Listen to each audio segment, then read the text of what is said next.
Hey guys, today I'm going to tell you how to take multi snaps on Snapchat. If you're using Snapchat and you want to take multi snaps, let's see how can you easily do that. The very first thing is that you just have to open your App Store or Play Store and search for Snapchat, and you have to make sure that you haven't any pending updates for your Snapchat app. If you find any pending updates here, try to update your app. After updating, go back from here and you have to open your Snapchat app, and here just tap on this arrow option here and you will get the multi-snap option. Simply tap on that. Once your multi-snap is enabled, you just have to take different snaps.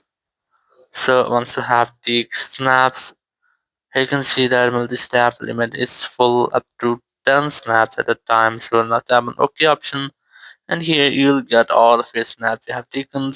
You can remove anyone. If you want to remove from here, then tap on done option.